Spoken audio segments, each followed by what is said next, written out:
이 시간 우리 하나님 말씀 함께 읽겠습니다. 누가복음 18장 1절로 8절까지만 보겠습니다. 1절로 8절입니다. 우리 교독합니다. 예수께서 그들에게 항상 기도하고 낙심하지 말아야 할 것을 비유로 말씀하여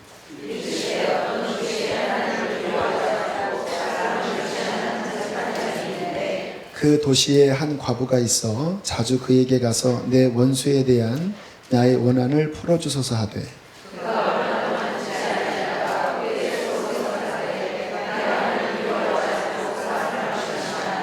이 과부가 나를 번거롭게 하니 내가 그 원한을 풀어주리라. 그렇지 않으면 늘 와서 나를 괴롭게 하리라 하였느니라. 하물며 하나님께서 그 밤낮 부르짖는 택하신 자들의 원한을 풀어주지 아니하시겠느냐. 그들에게 오래 참으시겠느냐. 내가 너희에게 이르노니 속히 그 원한을 풀어주리라. 그러나 인자가 올 때에 세상에서 믿음을 보겠느냐 하시니라. 네. 기도합니다. 하나님, 예물드린 손길들을 축복합니다. 기쁘게 흠양하시고 저희의 삶에 주의 평강과 은혜로 충만케 하옵소서. 예수님 이름으로 기도했습니다. 여러분 다 기도하시며 살고 계시죠? 다 기도하는 제목들이 있으리라 싶은데요. 하나 질문하겠습니다. 우리들이 하나님의 뜻에 맞게 드리는 기도에 대해 하나님의 응답이 빨리 올까요? 아니면 늦게 응답이 될까요?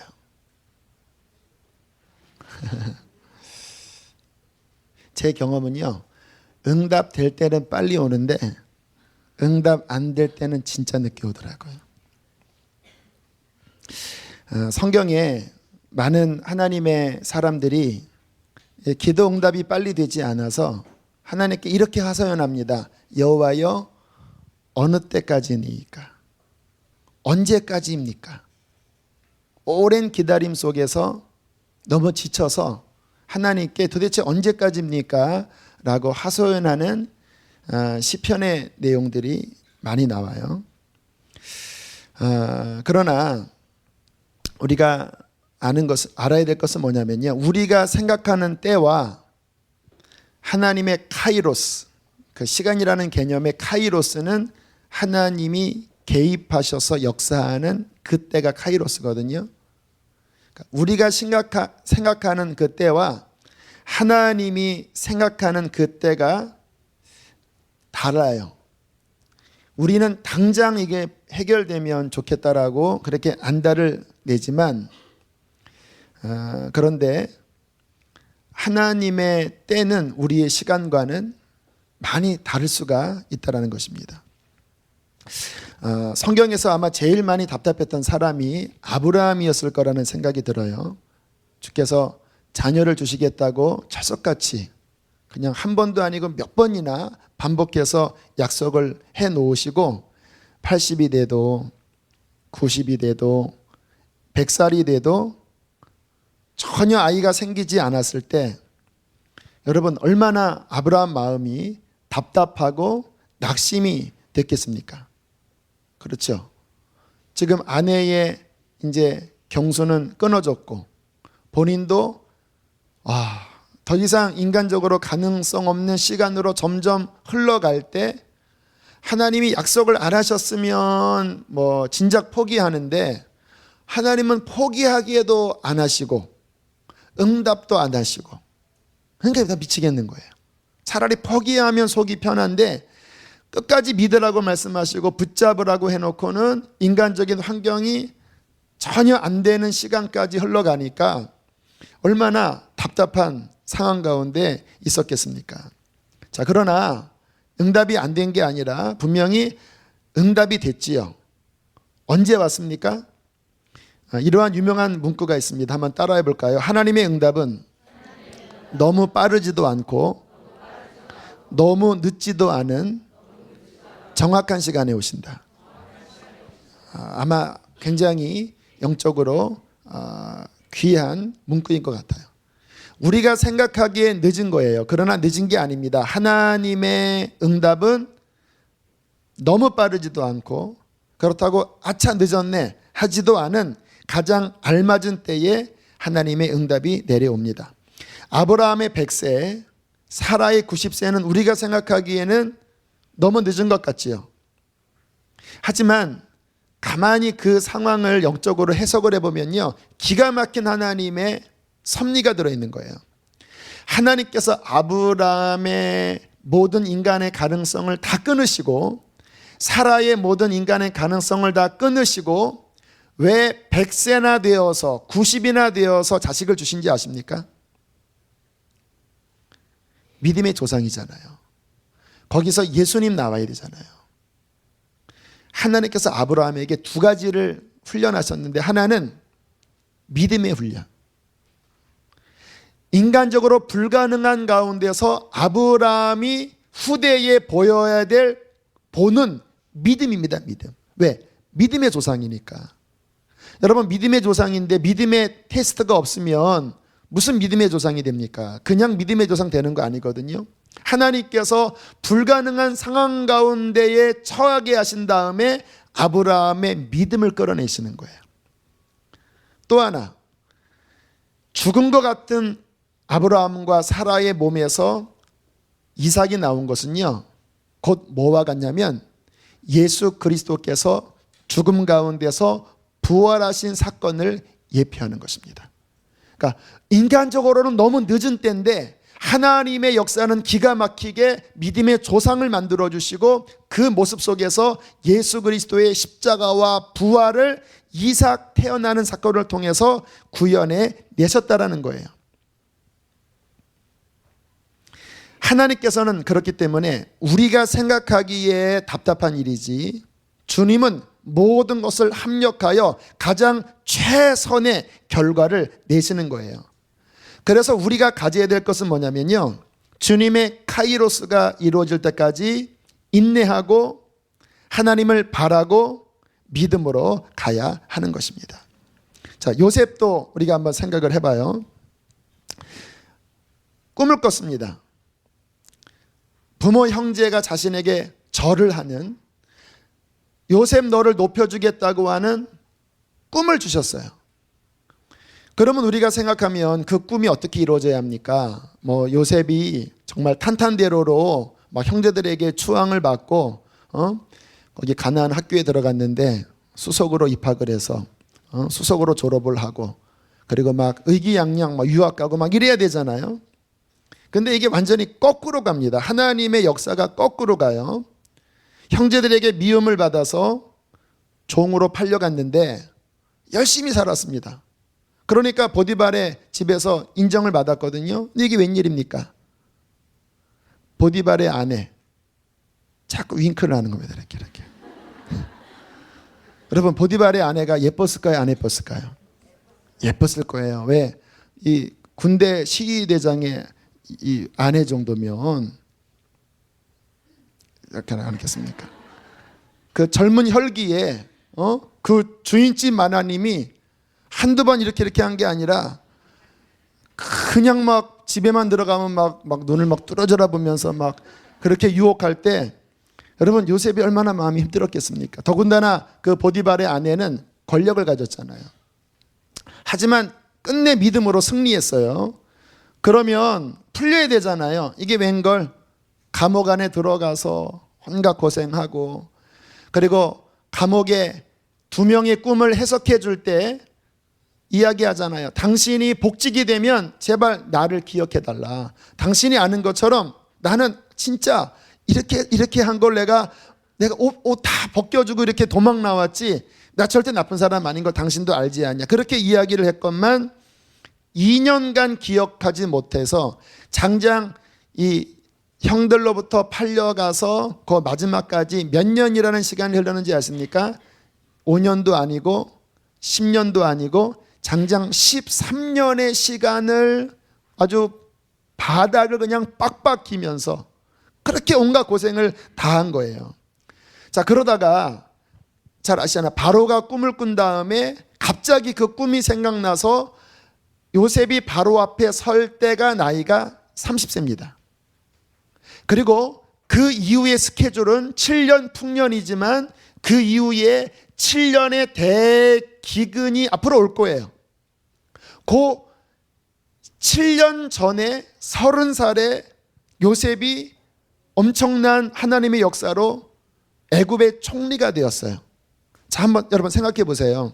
그 시간이 요셉이 그 꿈을 꾼 다음에 13년이 지나서 30세에 30세에 애굽 총리가 된 그 시간이 이른 시간입니까? 늦은 시간입니까?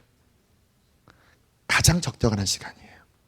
만약에 요셉이 가나안에 있었으면요, 애굽 총리 절대 못 됩니다. 그렇죠? 그리고 애굽에 가서 그 감옥 안에서의 그 수년간의 시간들이요, 가만히 면밀히 조사해 보면요, 기가 막히게 요셉이 들어갔던 감옥이 정치범 수용소거든요.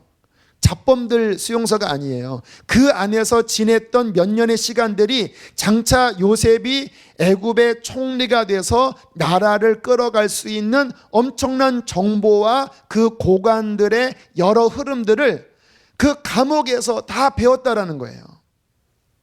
그러고 난 다음에 요셉이 총리가 되고 그로 말미암아 7년 뒤에 있을 기근을 미리 대비한 겁니다. 그래서 나중에 형들이 봤을 때 요셉이 뭐라고 이야기합니까? 이렇게 이야기하잖아요. 하나님이 우리의 가족의 생명을 살리시려고 나를 미리 앞서 여기 보내신 거다. 하나님의 타이밍이 그 꿈을 꾸게 한 다음에 미리 앞서서 나를 보내시고 훈련 다 받게 하신 다음에 그리고 정확한 때에 나를 높이셔서 이 위치에 이르게 하신 것이라고 그렇게 믿음으로 고백하잖아요. 여러분, 우리 믿음의 사람에게 당하는 모든 일들은 최선입니다. 우리 순회선교단에서 하는 유명한 말이 뭐냐면 따라하겠습니다. 허락하심이 최선이다. 요셉이 형들에게 팔려간 것이 최선일까요? 차선일까요? 자, 대답을 이제 하셔야 질문할 때마다 그 보디발의 아내가 이렇게 한 게 최선일까요? 차선일까요? 감옥에 들어가서 그 사람들에게 착고에 차였지만 수종된 그 감옥 생활이 최선일까요? 차선일까요? 그 떡 굽는 관원장은 죽었고 술 올리는 관원장은 살았는데 그 꿈을 잊은 게 최선일까요? 차선일까요? 네. 그때는 다 악수고 그때는 다 문제처럼 보일지 모르지만 지나고 나면 하나님 안에 있기만 하면요, 하나님은 그 사랑하는 자들의 모든 것을 합력하여 최선을 이루시는 거예요. 믿음으로 산다라는 것은 뭐냐면 당장은 정말 내가 하나님의 엄청난 계획을 어떻게 압니까? 요셉이 자기가 13년 뒤에 애굽 총리가 될지 어떻게 알아요? 하나님이 안 알려주십니다. 꿈을 하나 보여주긴 해도 지금이 무슨 의미인지는 하나님이 안 알려주세요. 그러나 하나님의 사람들이 알아야 될 것이 뭐냐면 하나님이 알려주시지 않았다 할지라도 하나님의 신실하심을 믿고 내게 허락하신 것이 최선이라고 믿으면서 인내로 기도로 하나님을 붙잡고 나가는 것이 하나님의 기뻐하는 믿음인 것입니다. 이 믿음이 있는 사람들은 반드시 하나님께서 승리케 하시는 거예요. 그렇기 때문에 우리 하나님의 사람들은 어떠한 상황 가운데서도 낙심하지 말아야 합니다. 오늘 말씀을 위해서 기도했습니다. 하나님, 어떤 말씀을 전할까요? 주께서 제게 응답을 해주셨어요. 낙심하지 말라고 해라. 그래서 오늘 이 말씀을 전하는 거예요. 낙심하지 말라고 해라. 하나님의 사람들은 낙심하지 말라고 해라. 하나님의 사람들에게 낙심하는 일들이 실은 생겨요. 끊임없이 생겨요. 그러나 정말 하나님을 믿는 사람들은 낙심해서는 안 됩니다. 왜냐하면 하나님이 내 인생을 주관하고 있기 때문에 그래요. 그러나 우리는 인간인지라 잠언서의 말씀처럼 마음의 소원이 더디 이루어지면 마음이 상하는 거예요. 하나님을 믿고 의지하는 것을 모르는 것은 아니지만 아브라함처럼 언제까지입니까? 분명히 약속은 하셨는데 90살이 되고 95살이 되고 99세가 돼서 인간적으로 더 이상 가능성이 없는 것이 보여지면 인간의 마음은 낙심할 수밖에 없게 되는 거예요. 그러나 기억하십시오. 다시 한번 주님이 제게 들려주셨던 마음을 전합니다. 하나님의 사람들은 그럼에도 불구하고 낙심하지 말아야 합니다. 2년 전 이맘때가 생각이 났어요. 2011년 6월이면 이제 분리개척 나오기 2달 전입니다. 1달 반 전이군요. 교회에서 대대적인 광고가 나갔습니다. 이번 분리개척에 1000명이 따라가시길 바랍니다. 유기성 목사님이 예배 때마다 강조하셨습니다. 많이 나가시길 바랍니다. 그리고 이제 교회 로비 데스크에서 이제 사람을 맡기 시작했습니다. 떨려서 못 보겠더라 그 명단을. 첫날 저희 아들이 그 명단을 보고 와서 하는 말, 아빠 2-3명밖에 안 돼 이러는 거예요. 가슴이 그때마다 철렁철렁. 왜냐하면 저한테는 앞이 그때 2년 후에 이게 보였으면 제가 괜찮았을 텐데 아무것도 안 보이니까 요즘 개척교회 안 된다고 그러고 가슴이 너무 떨리는 거예요. 그래서 막 기도실, 마가다라방이라는 기도실이 있는데 거기 가서 하나님께 막 간절하게 기도하면요 정말 하나님께서 응답하시더라고요. 막 어떤 분이 전화가 온 거예요. 목사님 모르는 분입니다. 저 누구누구 집사인데요. 아침에 기도하는데 하나님이 분리개척 따라 나가라 그러셨다라는 거예요. 그래서 저 따라가겠습니다. 얼마나 위로가 되는지 막 감사합니다. 그래요. 제가 신방해 보겠습니다. 그리고 한 보름 있다가 안 가려고 합니다.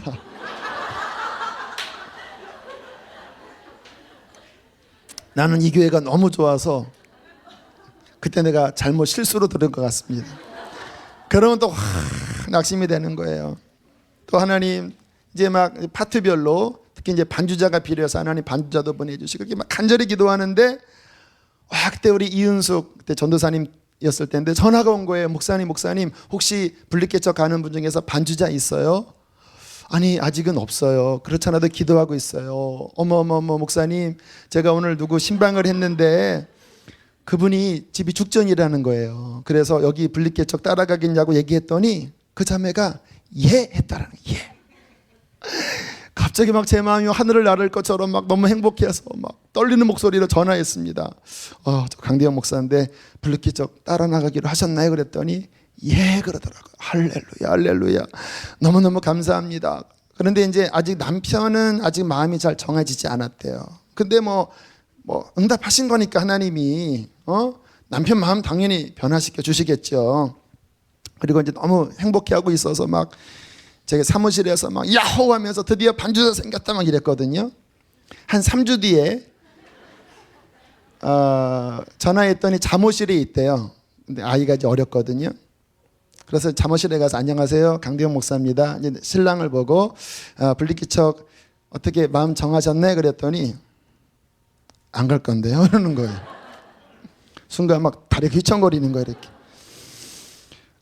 네 아직 마음이 안 정해졌대요. 그러면 실은 안 되는 거거든요. 그 완곡하게 표현하는 거잖아요. 그럼 좀 더 기도해 보시고 알려주세요. 그러면 안 간다라는 거잖아요. 그래서 또 낙심해서 이러한 시간들이 2년 전 저의 그 시간들이었어요. 왜 제가 낙심했을까요? 왜 일희일비했을까? 사람이 간다고 하면 좋아했다가 또 안 간다고 하면 낙심했을까요? 하나님을 바라지 않아서 그런 거예요. 하나님을. 우리의 안정의 근거는요 결코 눈에 보이는 환경이 있어서는 안 됩니다. 잘 된다고 좋아하는 그 마음은요 곧 뒤집으면요 못 되면 낙심하는 거예요. 그래서 너무 잘 될 때 인간적으로 좋아하는 그 모습은요 영적으로 썩 좋지는 않아요. 물론 행복 주님 안에서 감사해야 되지만 우리의 감사는 무화과나무 잎이 마르고 포도나무 열매가 그쳐도 그리 아니하실지라도 하나님으로 인하여 감사한 것이 온전한 감사이지 환경이 일희일비하는 거는요 그거는 믿음이 아닌 거예요. 그 반주자 어떻게 됐는지 아세요? 그로부터 한 3-4개월 뒤에 우리 교회로 왔어요. 어떻게 왔냐면 그 어머님이 전도사님 하시다가 이제 딸내미 집에 왔는데 니네 왜 분리개척 안 나갔냐? 그래서 막 얼버무리니까 이것들아 정신 차려라 하면서 우리 교회 왔다가 그 남편이 안 간다고 했던 그 남편이 깨져갖고 은혜 받고 지금은 청소년부 교사하고 성가대 반주하고 지금은 잘 다니고 있습니다. 아주 신실한 사역자가 되었습니다. 여러분, 우리는요 어떠한 상황 가운데서도 하나님을 믿고 낭망치 말아야 합니다. 이것이 하나님의 사람이 하나님 앞에서와 세상 앞에 보여주어야 할 담대한 믿음입니다. 오늘 본문에 예수님께서 그러한 말씀을 하고 계시죠. 18장 1절 말씀. 오늘 이 성경의 대상자들에게 말씀하실 뿐만 아니라 우리에게 하시는 레마의 말씀이라고 생각하고 혹시 자꾸 낭망이 되는 분이 있다면 주님의 레마의 말씀으로 붙잡으시면 되겠습니다. 1절 다시 한번 읽어보실까요? 시작. 예수께서 그들에게 항상 기도하고 낙심하지 말아야 할 것을 비유로 말씀하여, 항상 기도하고 낙심하지 말아야 한다. 하나님은 이러한 믿음을 기뻐하십니다. 낙심하지 않고 때가 더딜지라도 계속해서 믿음으로 기도하는 그 중심을 갖고 있는 자들을 하나님께서는 기뻐하시는 거예요. 그러면서 이렇게 예를 들지요.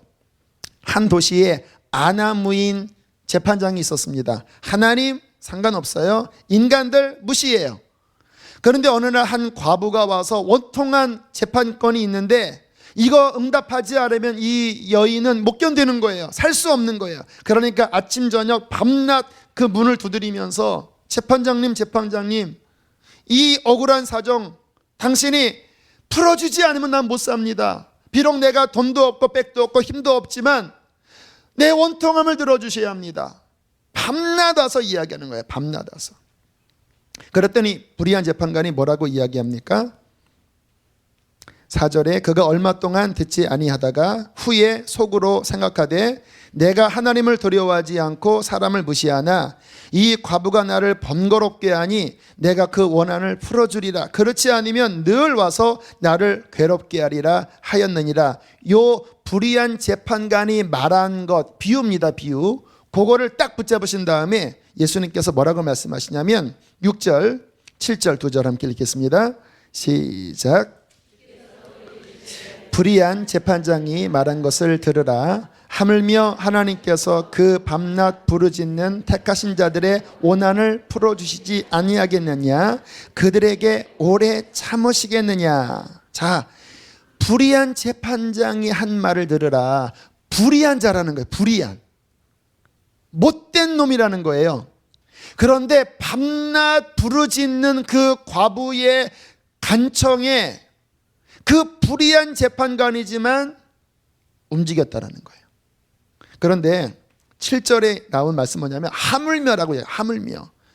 불의한 재판장도 그 간청에 대하여 반응을 하는데 아니 하나님이 불의한 재판장이냐? 여러분 질문하겠습니다. 하나님이 불의한 재판장이십니까? 아멘? 아니죠. 네.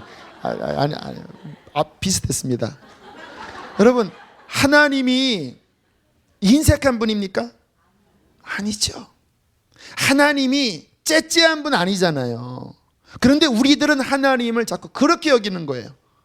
쫄라도 하나님은 들어주지 않는. 물론 이 말씀은 뭐 그냥 아무렇게나 내 원하는 대로 하는 것을 들어주는 이 차원을 얘기하는 게 아니에요. 하나님의 뜻에 맞는, 또 하나님이 우리의 자녀들의 그 간구에 대하여 분명히 귀를 기울이시잖아요. 그런데 우리는 생각하기를 자꾸 믿음 없는 생각을 갖는 거예요.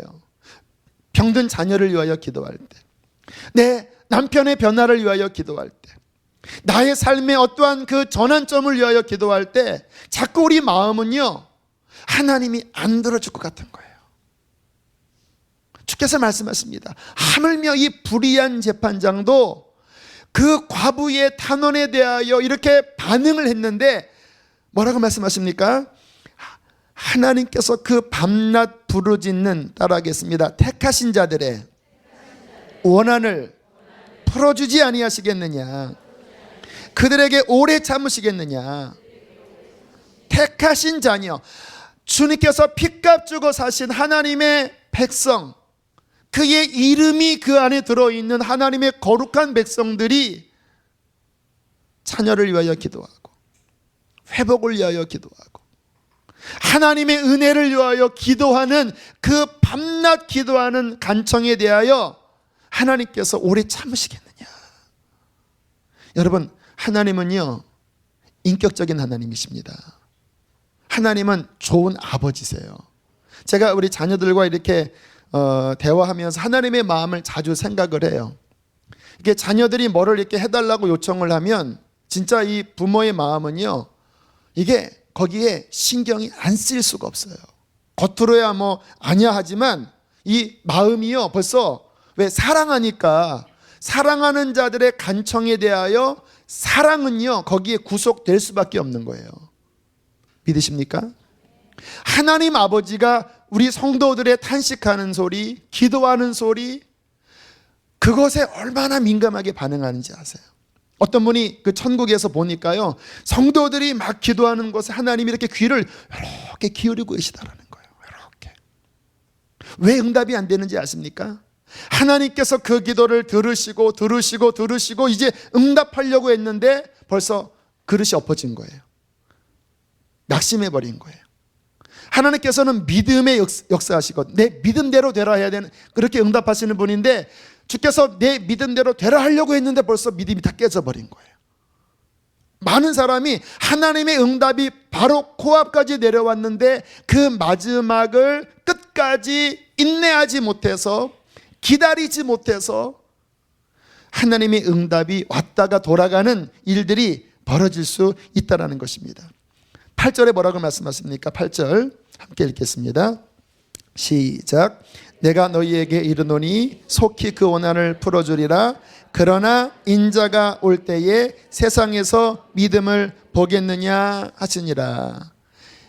인자가 세상에 다시 올 때, 이 마지막 때에 환난이 있고 하나님의 카이로스가 이루어지는 그 시기까지 많은 어려움이 있을 텐데, 인자가 다시 세상에 올 그 마지막 때에 정말 지금 제가 말씀드린 것과 같은 눈에 아무 친구가 아니 보인다 할지라도 요셉처럼 끝까지 하나님을 믿을 수 있는, 아브라함처럼 100세까지 내 몸의 모든 것이 끊어질지라도 하나님이 역사하실 것을 끝까지 믿는 진짜 믿음을 세상에서 보겠느냐. 많은 사람이 좌절합니다. 하나님께서 좌절하는 것을 기뻐하지 않으신다고 말씀하십니다. 하나님께 나아가는 자는 반드시 그가 계신 것과 그가 자기를 찾는 자들에게 상 주시는 이심을 믿어야 할지니라. 낙심하지 말고 기도하십시오. 계속 부르짖으십시오. 제 기도 생활 보면요, 저는 이렇게 마지막 그 뒷심의 기도를 자주 하는 편이에요. 그게 뭐냐면 막 기도를 하다가 이제 좀 지쳐요. 그리고 이제 그만두고 싶어요. 그런데 방언을 하다 보면 성령께서 좀 더 해라라고 말씀하세요. 그러면 그 뒤로 한 5분 10분 더 해요. 그러면 꼭 그때 열려요. 하늘문이 그때 열리더라고요. 이해가 되십니까? 많은 하나님의 응답이요, 언제 오냐면 주님께서 그 수로보내게 여인에게 그러잖아요. 내 자녀 고쳐달라. 자녀의 떡을 취하여 개들에게 안 준다. 2번이나 거절했지만 그래도 딱 주 앞에 붙어서 믿음으로 딱 손을 내미니까 뭐라고 말씀하십니까? 여인아, 내 믿음이 크도다. 돌아가라, 네 딸 낳았다. 하나님의 그 보시기에 믿음이 뭐냐면요, 정말 여기까지 네가 믿겠느냐? 여기까지 낭망치 않겠느냐? 주님, 그래도 나는 낭망치 않습니다. 주님, 그래도 나는 주님을 믿습니다. 아브라함이 자기의 몸이 끊어지고 전혀 가능성이 없는 상황 가운데서 하나님을 바라고 믿어서 하나님께서 그의 몸에서 하늘의 별, 바다의 모래처럼 후손을 나오게 하셨다고 말씀하지 않습니까? 그럼에도 불구하고 하나님을 믿는 믿음을 보일 때 하나님께서는 응답해 주실 것입니다. 참 신기한 체험을 오늘 했어요. 98년 말 12월에서 99년 초에 제게는 어떠한 일이 있었냐면요. 이제 오랫동안 섬기던 교회에서 개척교회를 한다고 제가 나왔습니다. 벌써 14, 15년 전이에요. 14, 15년 전. 하지만 뭐 길이 열리지 않았습니다. 가끔 간증했죠. 개척교회 그 당시에 나이 30이었습니다. 29, 30이었어요. 아직 대학원도 졸업하지 않을 때였어요. 하지만 꿈이 있었습니다.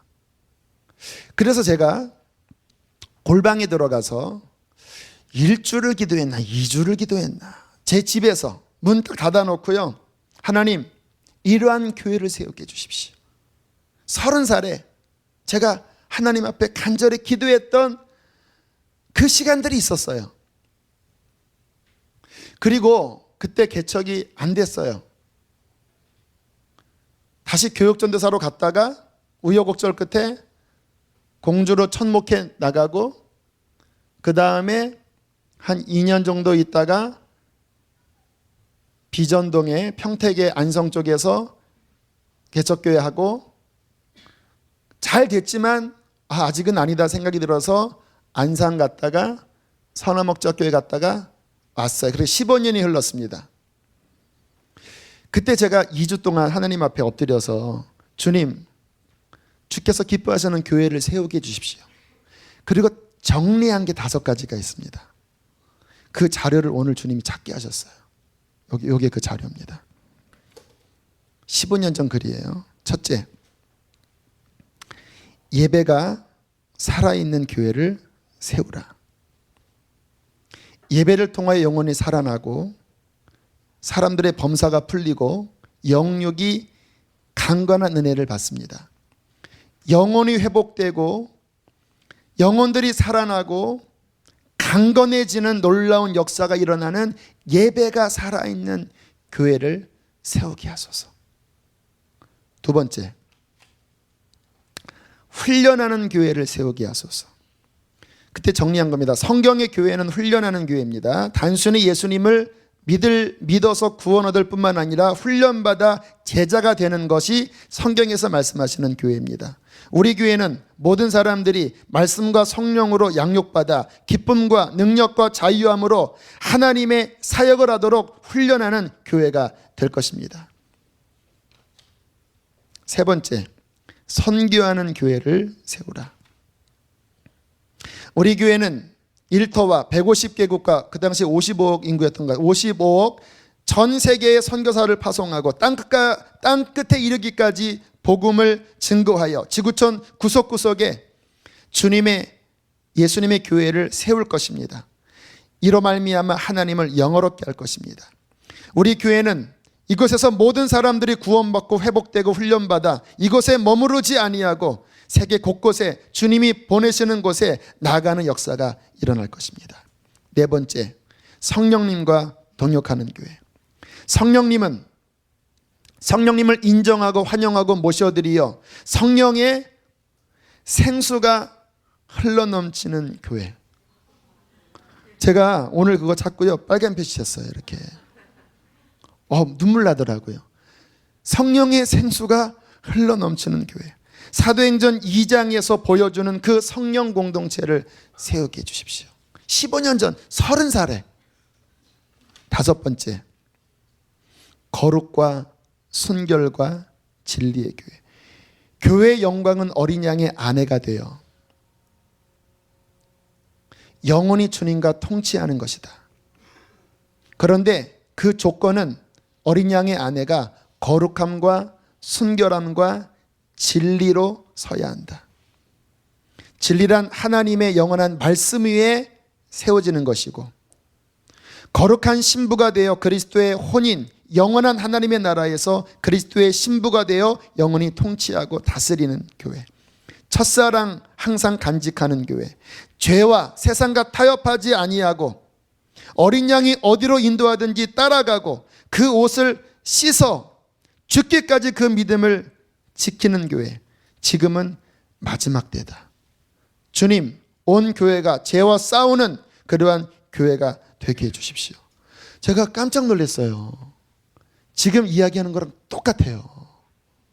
제가 15년간 어디 다른 데 갔다 온 줄 알았는데 다른 데 안 갔다 왔어요. 왜 이렇게 일관성이 있는지 아십니까? 하나님 주신 거라서 그래요. 하나님이 주신 거는요 변치 않습니다. 왠지 아십니까? 하나님의 씨기 때문에. 여러분이 기도하다가 하나님께서 어떻게 감동하신 그 생각은요, 그거 포기하지 마세요. 환경은 이거 아닌 것 같아도요, 하나님이 그 씨를 넣어주신 거는요 하나님이 하실 것입니다. 중요한 거는 그 씨가 자라나도록 우리가 믿고 기도하고 계속 그릇을 준비해 나가야 되는 거예요.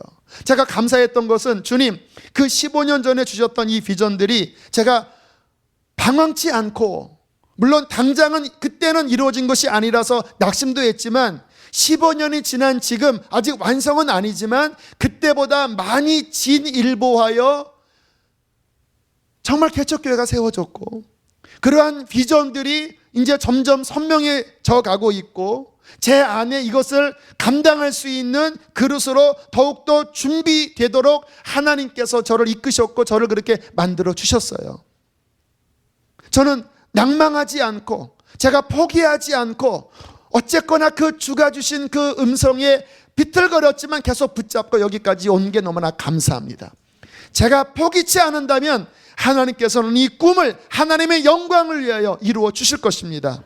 여러분에게도 부어주신 그 꿈이 있습니다. 하나님이 말씀하신 그 계획이 있습니다. 낙심하지 마십시오. 내려놓지 마세요. 낭망치 말고 뭐 하라고요? 기도하세요. 하나님 바라보면서 기도하시면 우리 하나님께서는 반드시 그 뜻을 이루시고 하나님의 영광을 위하여 저와 여러분을 사용하여 주실 것입니다. 할렐루야. 오늘 설교 빨리 끝났습니다. 함께 우리 찬양하겠습니다. 하나님의 사랑을 사모하는 자, 주만 바라볼지라.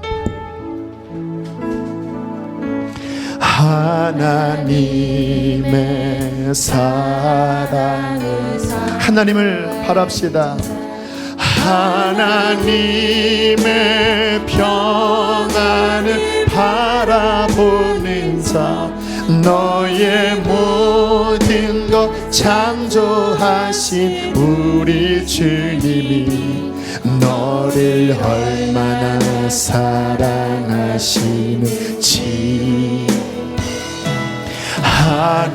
하나님께 찬양과 경배하는 자, 하나님의 선하심을 닮아가는 자, 너의 모든 것 창조하신 우리 주님이 너를 찬양하네.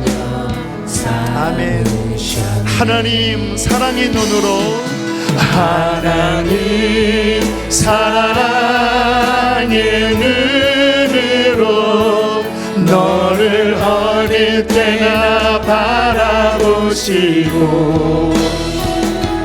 하나님 인자한 귀로서 언제나 너에게 그리우시니, 어두움에 밝은 빛이 비춰진 소망이 회복될지어다, 믿음이 회복될지어다, 신음에도 응답하시니, 너는 어느 곳에 있든지 주를 향하고 주만 바라. 살아계신 주, 나의 참된 소망, 살아계신 주, 나의 참된 소망. 걱정 근심 전혀 없네. 걱정 근심 전혀 없네. 전혀 없네. 사랑의 주내 갈 길도 내 모든 모든 삶의 기쁨, 내 모든 삶의 기쁨 늘 충만하리, 늘 충만. 3절 합시다. 그 언젠가 주볼 때까지, 그 언젠가 주뵐 때까지, 주뵐 때까지 주를 위해, 주를 위해 싸우리라, 싸우리라.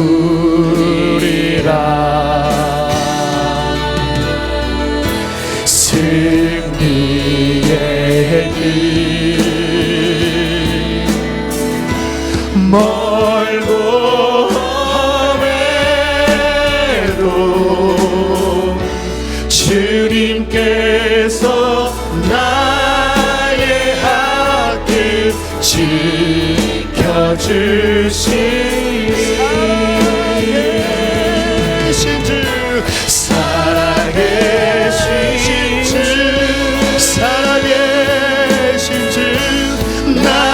참된 손.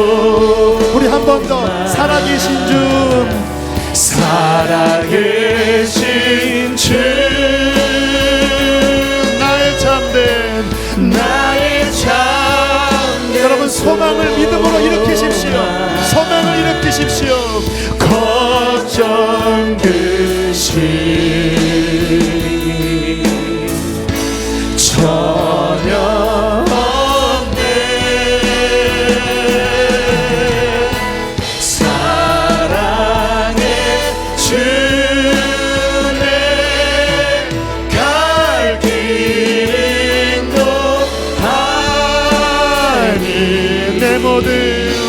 내 모든 삶의 기쁨 늘 충만하니.